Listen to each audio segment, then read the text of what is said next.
in your view, since this is going to be a Trump-Biden rematch on the 5th of November, who has the edge and who faces bigger challenges at the moment going into this election? The first thing is, it's going to be a very close call. And the final outcome will be in few thousand votes. So it's very difficult to predict exactly who has the higher advantage, because up to November, a lot of things are going to happen in Gaza also and in Ukraine also. So these has its international implications. Public opinion of today can change after 4 months. So there is a sufficient time, and in an American system, there's a big volatility of votes. The swing votes at the last moment can do a lot. Suppose Biden is able to get an immediate ceasefire done today in the Gaza area, it might help him to win the final election. But if he is not able to get that Israelis on his side, and they keep on bombing the people, innocent people in Gaza, the tables might turn, because the American Muslim community, especially in the Missouri and Michigan area, will vote against Biden in that case. And the same case is with Trump. Trump has an edge by saying that the lot of immigrants are being pumped in the United States, causing a great loss to the American economy. So this has to stop. And it also changes the white character of America. So he is relying on the vote of the heartland of America. Heartland means the Central American states. If they vote overwhelming to stop immigration, in that case, Trump might take the edge. So here is the two very important points which are going to finally influence the American election of 5th November. Tikrit Payan, while of course President Biden faces multiple challenges, but so does Donald Trump. Let's look at some of these challenges. Number one, there are many who believe that Trump returning to the White House would jeopardize American democracy itself, especially given what happened on 6th January 2021 at the US Capitol. Number two, let's not forget about the whole string of criminal cases that he faces. He may have won a major legal battle in the US Supreme Court yesterday that reinstated him to the ballot in Colorado, but there are still multiple criminal cases that he faces in which trial is expected to be held at different points in time during this year.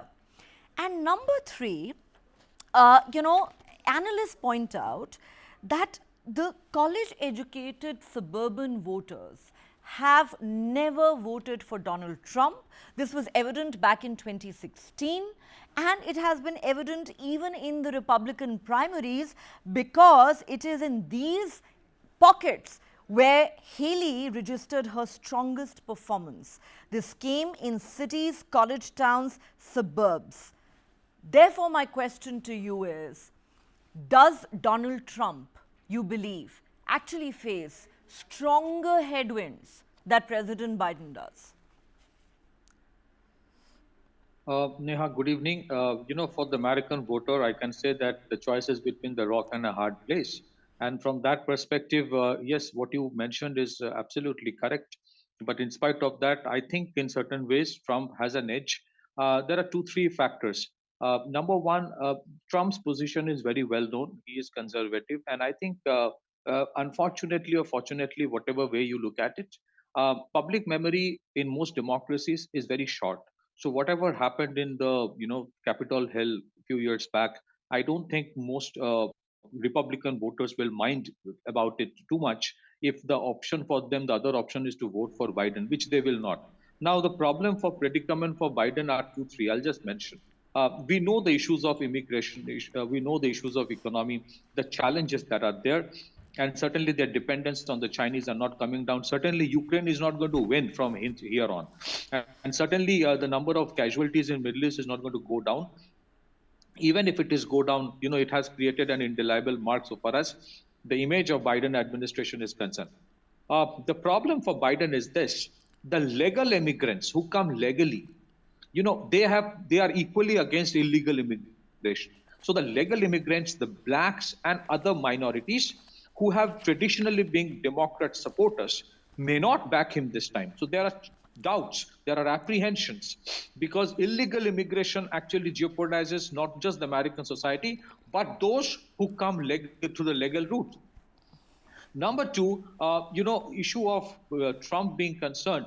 Look, the Supreme Court, by delaying or postponing the whole hearing about whether Trump enjoys immunity, presidential immunity from any kind of federal prosecution, by postponing into perhaps in April, I think some kind of it has been given some kind of a nod that I think the judiciary in some way is not against Trump, fighting the election. Yes, there are swing votes. The reality is this: if the American voters, the swing voters, if the choice has to be given to them, you talked about the college students. It is true that a large number of college students may not vote for the Republicans, but at the same time, a large section of the young people are also equally against Biden for whatever is happening in Middle East. That is a reality. Frankly speaking, as we stand today, if Biden is going to change the narrative, then it may lose all its traditional voters, and at the same time, if it doesn't lose change the narrative, and it continues with whatever illegal immigration going on and everything else, certainly things are not going to get better for him. And last but not the least, Okay. Biden's age is not going to reduce.